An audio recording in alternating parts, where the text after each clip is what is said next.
Good morning all of you. आज मैं आप लोगों को क्लास 10th की सबसे मोस्ट वीवीआई इंपॉर्टेंट क्वेश्चन पर डिस्कस कराएंगे, है ना, जो क्वेश्चन 2023 में आने वाले हैं।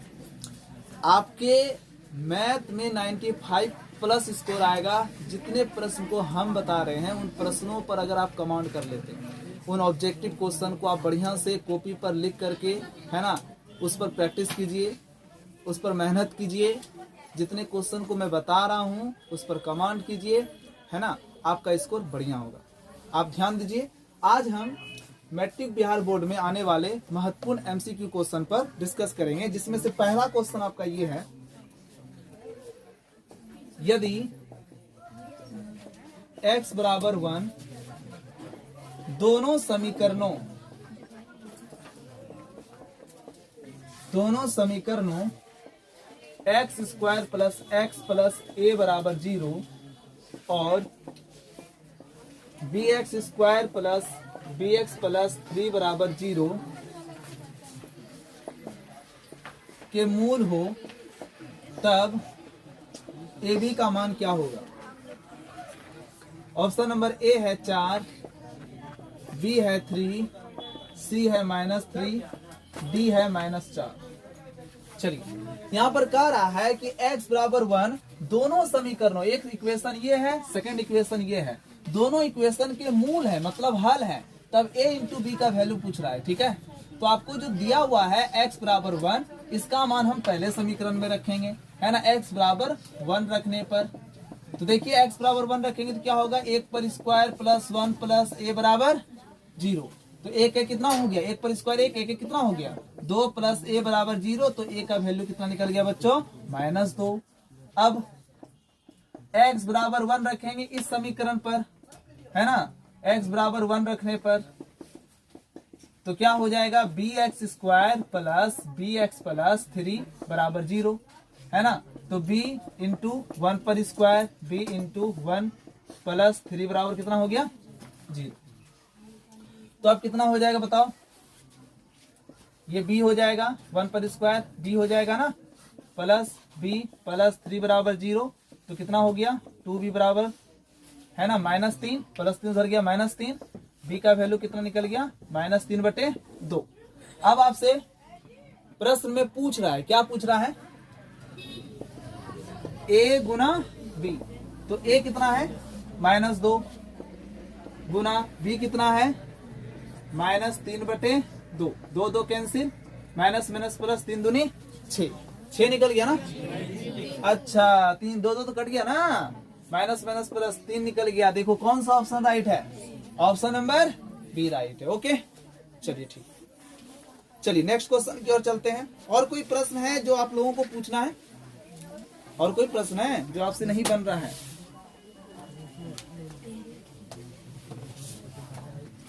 चलिए देखो, इसको मैं मिटा दूं।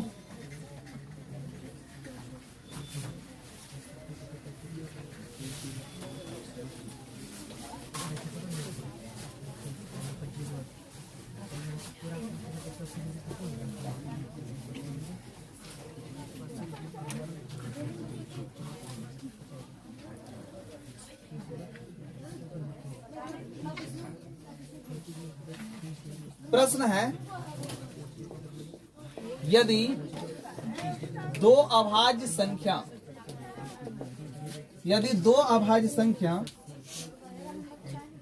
P और Q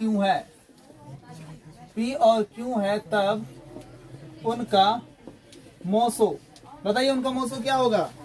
आप सभी को जवाब देना है, उनका मोसो क्या होगा। ऑप्शन नंबर ए 2, बी 0, सी 1 या 2, ऑप्शन नंबर डी 1। क्या होगा बताओ, सबको जवाब दो। हाँ, 1 होगा। याद रखिएगा, जब दो अलग अलग आभास संख्या, देख रहे हो ना, P और Q दोनों क्या है, आभास संख्या। कहाँ रखा था, कौन रखा था, तुम उसको बोलो, बुद्धि ना है, अरे डिस्टर्ब कर रहा है।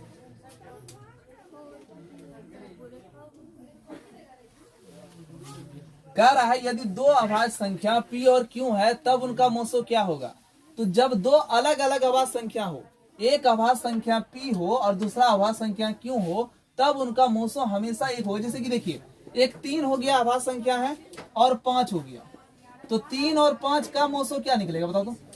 1 निकलेगा, है ना। जब दो अलग अलग आभाज्य संख्या हो तो उनका मोसो कितना होता है? 1 होता है। आप इस बात को हमेशा याद रखिएगा, ठीक है। चलिए नेक्स्ट क्वेश्चन। सबसे छोटी अभाज्य संख्या, क्वेश्चन है सबसे छोटी अभाज्य संख्या और सबसे छोटी भाज्य संख्या का गुणनफल है। गुणनफल है option number A 10, B 6, C 8, D 4। बताइए, सबसे छोटी अभाज्य संख्या और सबसे छोटी भाज्य संख्या का क्या पूछ रहा है आपसे? गुणनफल पूछ रहा है। अभाज्य संख्या किसको कहते हैं? सबसे बड़ी बात है, याद रखिएगा, अभाज्य संख्या किसे कहते हैं, है ना। अभाज्य संख्या किसे कहते हैं? अगर कोई पूछेगा आपसे किसे कहते हैं अभाज्य संख्या, तो कहिएगा वैसी प्राकृत संख्या जिसमें सिर्फ एक और स्वयं के अलावा किसी अन्य संख्या से भाग ना लगता हो। जिसमें एक से भाग लग गया और जो संख्या है उसी से भाग लगता हो, उसे अभाज्य संख्या कहते हैं, है ना। तो एक और स्वयं के अलावा, एक और स्वयं मतलब जो संख्या है उसी से भाग लग रहा है, एक और स्वयं के अलावा किसी भी अन्य संख्या से भाग नहीं लग रहा है, तब उसे हम अभाज्य संख्या कहते हैं। जैसे कि 2 में देखो, एक से भी भाग लग रहा है, 2 से भी भाग लग रहा है, 2 अभाज्य संख्या है। 3 अभाज्य संख्या है ना, समझ रहे ना। 5 अभाज्य संख्या है ना। 7 अभाज्य संख्या। बोलोगे सर आपका तो यहाँ 4 छूट गया, तो 4 में 1 भी दे रहा है भाग, 2 भी दे रहा है भाग, 4 भी दे रहा है, तो 4 को 3 संख्याएं भाग दे रही है। और नियम क्या कह रहा है? नियम कह रहा है जिसमें एक और स्वयं के अलावा मतलब जो संख्या है उसके अलावा किसी भी संख्या से भाग ना लगे, है ना, तब उसे हम अभाज्य संख्या कहेंगे, ठीक है। तो 4 में तो 1 भाग दिया, 2 भाग दिया और 4 भी भाग दिया, यहाँ तक तो ठीक था। 1 और 4 भाग दे रहा था तो ठीक था, लेकिन एक्स्ट्रा भी लग रहा है ना। एक्स्ट्रा कौन भाग दे रहा है? 2 भाग दे रहा है, इसलिए 4 अभाज्य संख्या नहीं है बल्कि भाज्य संख्या है। बात समझ में आया? तो किसको कहेंगे अभाज्य संख्या? जिसमें एक और स्वयं के अलावा किसी भी अन्य संख्या से भाग ना लगे, उसे अभाज्य संख्या कहेंगे। 2, 3, 5, 7, 11 ... ये सारे के सारे अभाज्य संख्या हैं। लेकिन अगर हम भाज्य संख्या के बारे में बात करें, अगर हम भाज्य संख्या के बारे में बात करें, तो वैसी संख्या है ना जो अभाज्य नहीं है, वैसी प्राकृत संख्या जो अभाज्य नहीं है, सब के सब भाज्य संख्या होंगे। जैसे कि देख लो 4 आपका भाज्य संख्या हो गया, है ना। उसके बाद देखो 6 भाज्य संख्या हो गया, फिर है ना 8 भाज्य संख्या हो गया, 9 मतलब एक और स्वयं के अलावा अन्य भी संख्याओं से भाग लग रहा है, तब उसे हम क्या कहेंगे? भाज्य संख्या कहेंगे। तो कहोगे सर आप एक तो छोड़ दिए, एक ना अभाज्य संख्या है ना भाज्य संख्या है, याद रखिएगा, है ना। एक विषम संख्या है, समझ रहे हो कि ना समझ रहे हो? एक बात, दूसरी बात, है ना। तो 4 में देखो 1 और 2 और 4 तीनों से भाग लग रहा है, इसलिए 4 भाज्य संख्या, इसलिए 4 क्या है ना। 4 मेरा भाज्य संख्या है, ठीक है। लेकिन अभाज्य संख्या कौन है? 2। तो सबसे छोटी अभाज्य संख्या 2 है, सबसे छोटी भाज्य संख्या कितनी है? 4 है। और प्रश्न कह रहा है कि सबसे छोटी भाज्य संख्या और सबसे छोटी अभाज्य संख्या और सबसे छोटी भाज्य संख्या का गुणनफल तो कितना हो जाएगा? 2 गुना 4 कितना हो जाएगा? 8। कौन सा ऑप्शन राइट है? Option number C. बात समझ में आई? चलिए ठीक है।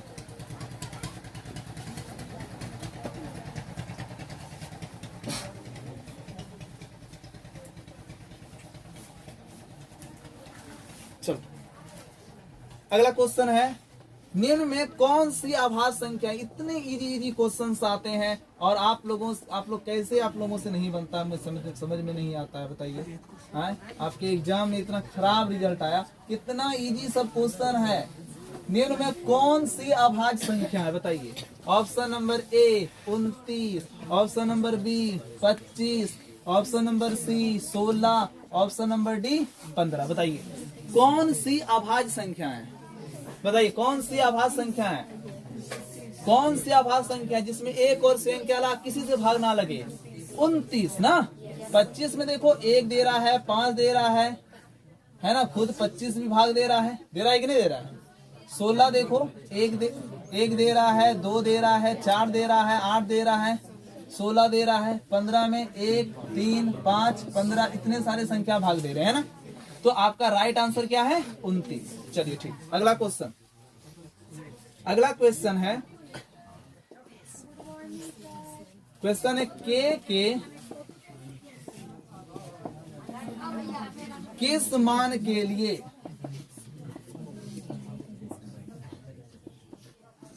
समीकरण निकाय x प्लस 2y बराबर 3 तथा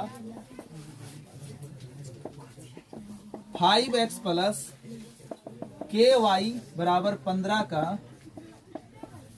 अनंत हल है।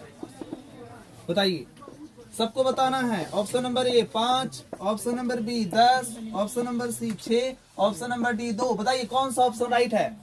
के किस मान के लिए समीकरण निकाय x प्लस 2y बराबर 3 तथा 5x प्लस ky बराबर 15 का अनंत हल है। आपको कल का मेरा टॉपिक अगर याद है तो आप भूले नहीं होंगे, है ना। तो क्या आपको दिया हुआ है? 2 इक्वेशन दिया हुआ है, x प्लस 2y बराबर 3, इसका व्यापक रूप क्या होगा? x प्लस 2y माइनस 3 बराबर 0। ठीक है, चलो समीकरण 1, इसके लिए हम a1 प्राप्त कर लेते हैं, x का गुणांक 1, b1 प्राप्त कर लेते हैं, y का गुणांक 2, हम c1 भी प्राप्त कर लेते हैं। कितना निकल गया? -3। सभी को समझ में आ रहा है? बोलो ना। अब देखो नेक्स्ट समीकरण क्या है बताइए। और क्या दिया हुआ है आपको? 5x प्लस ky बराबर 15, ये दिया हुआ है ना। तो 5x प्लस ky प्लस 15 इधर गया, -15 इज इक्वल टू 0, है ना। यहाँ बताइए a2 कौन है? a2 कौन है? a2 कौन है? x का गुणांक 5, है ना। उसके बाद b2 कौन है? b2 y का गुणांक k, और c2 कौन है? -15। सब कुछ सही है, समझ में आ रहा है। अब हम अनुपात निकालते हैं, निकालो।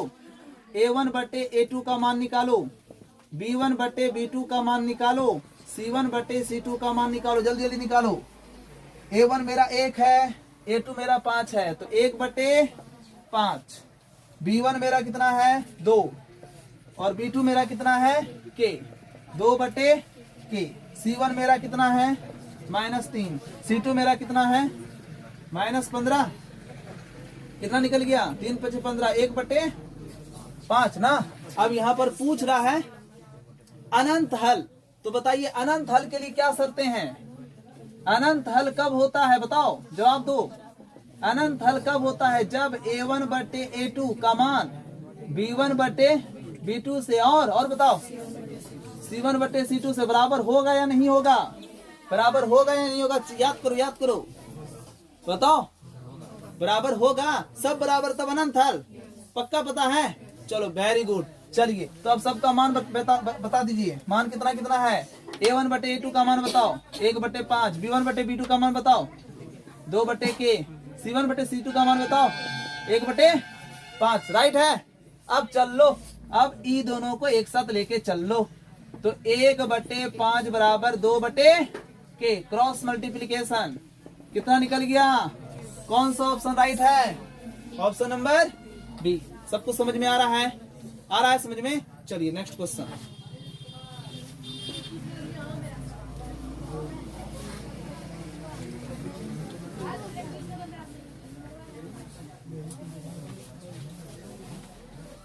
कभी मत भूलो, अगर a1 बटे a2 बराबर नहीं है b1 बटे b2 से, तब हल कैसा होगा? वो द्वितीय हल, है ना, प्रतिच्छेदित ग्राफ बनेगा। हाँ या ना? यस, एक हल जिसको कहते हो आप। चलिए, अगर a1 बटे a2 बराबर b1 बटे b2 बराबर नहीं है c1 बटे c2 से, तब क्या होगा? तब का हल कैसा होगा? हाँ, कोई हल नहीं ना, कोई हल नहीं, वो संगत हल, कोई हल नहीं। उस कंडीशन में समांतर ग्राफ बनेगा। हाँ या ना? लेकिन a1 बटे a2 बराबर b1 बटे b2 बराबर c1 बटे c2 सब बराबर हो तो हल कैसा होगा? अनंत हल। ग्राफ कैसा बनेगा? संपाती। कभी मत भूलो, ठीक है। चलो नेक्स्ट क्वेश्चन। बताओ।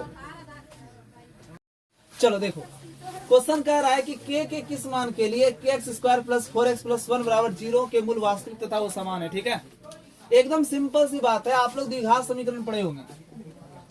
द्विघात समीकरण, द्विघात समीकरण का व्यापक रूप होता है ax² + bx + c = 0। होता है कि नहीं होता है? हाँ, इसमें निकाला जाता है डी की है विवेचक, इसको विवेक्तर भी कहते हैं कि नहीं कहते हैं? विवेक्तर।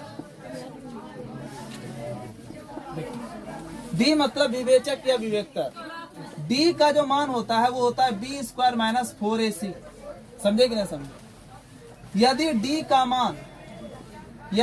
का मान है ना 0 से बड़ा और बराबर हो जाए, यदि डी का मान 0 से बड़ा और बराबर हो, तब द्विघात समीकरण का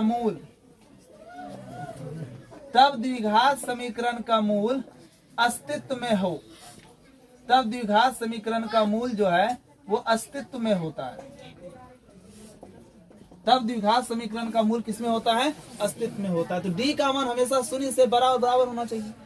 तो डी का मान 0 से बड़ा या बराबर, तो हम बराबर भी ले सकते हैं ना। तो डी का मान 0 हो गया। काहे की क्वेश्चन में कह रहा है मूल वास्तविक तथा क्या है? वो समान है। समझ रहे क्या? समझ रहे? तब डी का वैल्यू क्या होगा बताइए तो? b² - 4ac = 0। बी क्या है? x का गुणांक। यहाँ पर क्वेश्चन है x का गुणांक 4, तो 4 पर स्क्वायर माइनस 4 का 4। a मेरा क्या है? x² का गुणांक क्या हो गया? k। और c मेरा क्या है? 1 है, अचर पद है, तो बराबर 0 हो गया। 4 चौके 16 माइनस 4k = 0। अनु क्या हो गया देखिए तो? अब उधर गया तो क्या हो गया?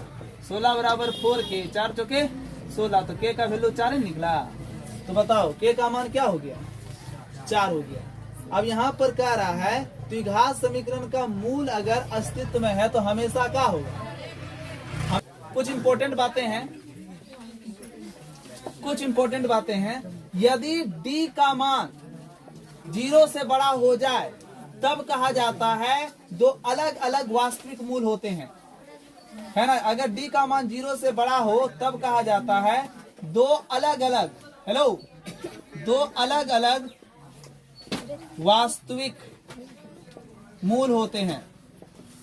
एक बात। दूसरी बात, अगर d का मान 0 से बराबर हो गया, समझ में आ रहा है, तब कहा जाता है बराबर मूल होते हैं।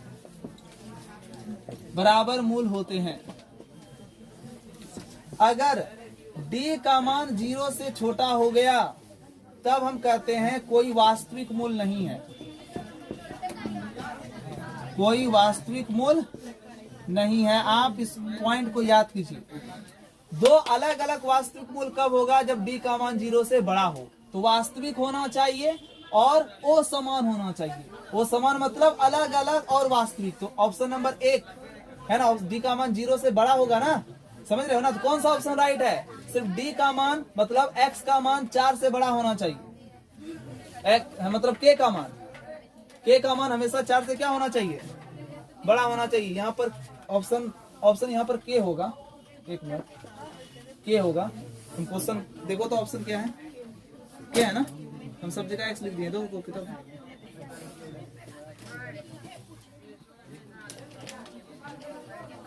यस सब जगह k हम x लिख दिए। k का मान देख लो क्या होगा? हमेशा 4 से क्या होना चाहिए? बड़ा होना चाहिए। समझ रहे ना। तो कौन सा ऑप्शन राइट है? Option number B. देखो हम इसको फिर से समझा देते हैं एक बार, ध्यान से समझो। हेलो, सागर किनारे दिल ये पुकारे, जल्दी देखो। के किस मान के लिए समीकरण इतना के मूल वास्तविक तथा वो समान होंगे? ठीक है। तो सबसे पहले आप ध्यान दीजिए, कुछ इंपॉर्टेंट फैक्ट है। d का मान देखिए, जैसे कि द्विघात समीकरण होता है x² + bx + c = 0, तो इसमें हमें निकालना पड़ता है d क्या है? तो विवेचक या विवेक्तर है। d का मान होता है b² - 4ac। यदि d का मान 0 से बड़ा होगा तब कहा जाता है कि दो अलग अलग वास्तविक मूल होंगे। अगर d का मान 0 से बराबर होगा तब कहा जाता है कि बराबर मूल होंगे। लेकिन d का मान अगर 0 से छोटा होगा तब कोई भी वास्तविक मूल नहीं होगा। मतलब डी का मान हमेशा 0 से बड़ा और बराबर होगा तभी मूल अस्तित्व में होगा, सीधी सी बात है। लेकिन अगर बड़ा हुआ तो अलग अलग, है ना, बराबर हुआ तो मतलब डी का मान 0 से बराबर हुआ तो बराबर मूल, 0 से बड़ा हुआ तो अलग अलग मूल होता है, लेकिन दोनों का दोनों वास्तविक होता है। ठीक है, ये क्लियर हो गया। दोनों कंडीशन में वास्तविक होगा, पर दोनों का मूल अलग अलग कब? जब डी का मान 0 से बड़ा, बराबर कब? जब डी का मान 0 के बराबर, तो बराबर मूल। ठीक है ना। तो यहाँ पर क्वेश्चन में कह रहा है कि के किस मान के लिए समीकरण इतना के मूल वास्तविकता समान है, तो हमको के का वैल्यू निकालना पड़ेगा। तो यहाँ पर मूल अस्तित्व में है, वास्तविक है ना, अस्तित्व में है, तो डी का मान 0 से क्या हो गया? बराबर भी होगा, है ना, बराबर भी होगा ना। सुनो ना, वास्तविक है तो बराबर होगा, और बराबर होगा तो के का मान 4 निकल गया। लेकिन यहाँ पर कह रहा है कि यहाँ पर कह रहा है वास्तविक और समान, तो अलग अलग मतलब वो समान और वास्तविक। इसके लिए जो ऑप्शन होगा वो डी का मान 0 से बड़ा होना चाहिए। मतलब जो डी से मेरा के निकला है, डी बराबर डी का मान जो के निकला है 0 बराबर करके, तो के जो निकला है वो के का मान क्या होगा? 4 से बड़ा होगा। ऑप्शन नंबर बी राइट हो गया। कोई दिक्कत? नेक्स्ट क्वेश्चन की ओर चलते हैं।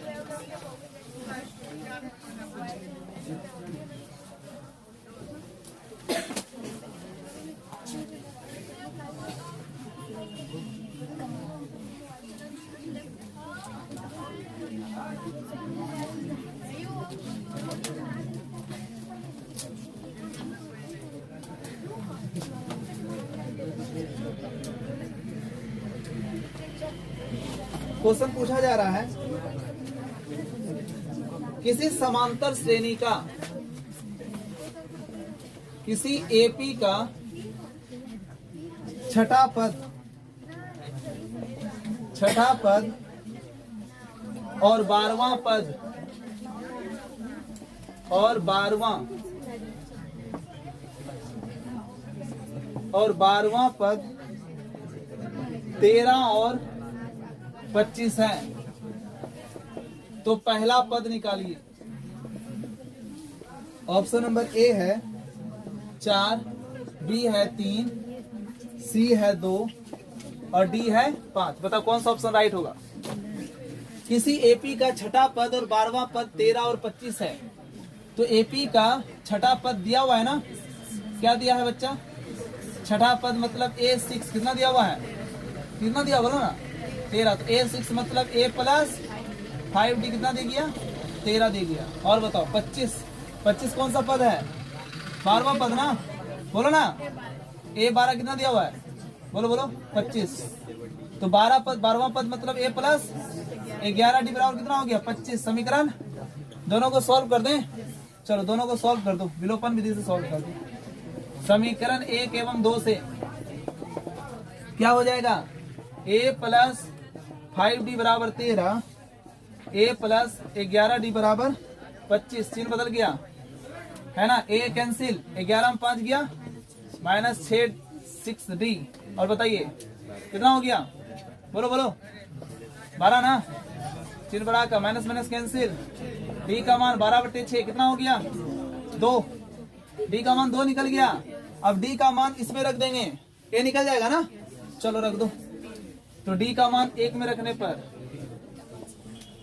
1 में रखने पर रखिए कितना हो जाएगा? A प्लस 5D बराबर 13 है, तो A प्लस 5D का मान कितना निकला है? कितना हो गया? 13 माइनस 10 कितना निकल गया? कौन सा ऑप्शन राइट है? ऑप्शन नंबर बी राइट है। ठीक है, आज की क्लास यहीं पर समाप्त होती है।